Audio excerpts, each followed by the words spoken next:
45 million Americans over the age of 20 are overweight or obese. This comes from the American Heart Association. Today, I hope to convince you to make one simple change to better your health. The U.S. Health Promotion Board, or the UHP, calls healthy eating one of the two most important steps that you can possibly take to improve your overall health and well-being. It's important to include high-fiber foods in your diet. Things like fruits and vegetables are the highest you can get in fiber. And they taste good too. It's important also to avoid foods that are high in sugar. You might be surprised by some of the things that are considered to be high in sugar. Biscuits are considered high in sugar. And some things you might not be surprised. Things like chocolate, rich cakes, pastries, and a lot of soft drinks are very high in sugar and are very bad for your well-being. It's important also to avoid snacking on junk food, chips, crackers, things of that nature do not actually add to your body's needs nutritionally, and all it does is add unnecessary calories that will hurt you in the long run. Now, a lot of times people claim that produce is just too expensive today. How can I buy fruits and vegetables when I can't afford them? Now, there are a few very simple tips to getting the fruits and vegetables you need without breaking the budget. You don't have to buy fresh. You can buy canned vegetables. You can buy a can of vegetables for 99 cents in most grocery stores. Just make sure you rinse the vegetables after you dump them. That way it removes the excess sodium from the vegetables that are used to preserve them. Fruits also come in cans and are very, very good for you. If you do need to buy it when it's fresh, buy in-season fruit. Also, there are some fruits and vegetables that are fairly inexpensive year-round. Basic apples, oranges, bananas, sweet potatoes, cabbages, and your dark green leafy vegetables are fairly inexpensive all year round.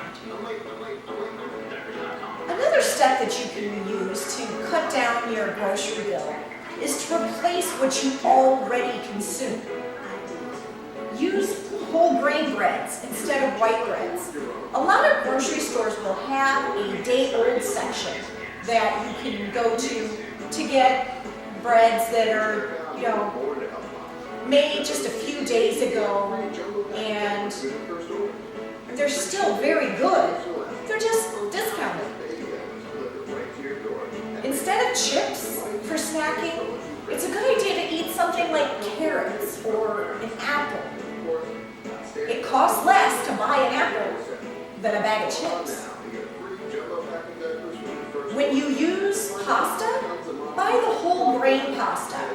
It'll fill you up more, and for a tiny fraction more, you can drastically decrease the negative qualities that are going into your food.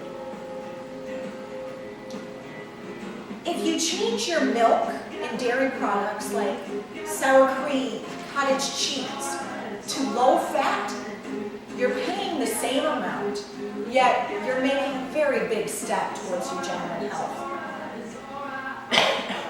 Also, it's a lot cheaper to buy your cheese in a brick. The cheese that you buy in the packages are coated in preservatives and other not so healthy products to keep the cheese from sticking together. If you buy your own brick and just have a basic cheese grater and grate your own cheese as needed, it tastes a lot better. It's so much healthier for you, and it is a lot cheaper. Buy canned fish instead of fresh fish. Fish is very expensive, as we all know. But if you buy canned salmon or canned tuna, you can get the benefits of fish without the cost. She's the big girl now. If you buy 80% or higher lean beef, you're saving yourself a lot of work. There's less grease to siphon off for one. There's less fat going into your system. And we've all heard, I'm sure, the commercials to eat more chicken. It's actually very good advice. Chicken is one of the healthiest meats you can have. Bake or grill your food. It decreases your fat intake by quite a bit. If you do fry, use olive oil or canola oil instead of regular vegetable oil, and only use the minimum amount necessary.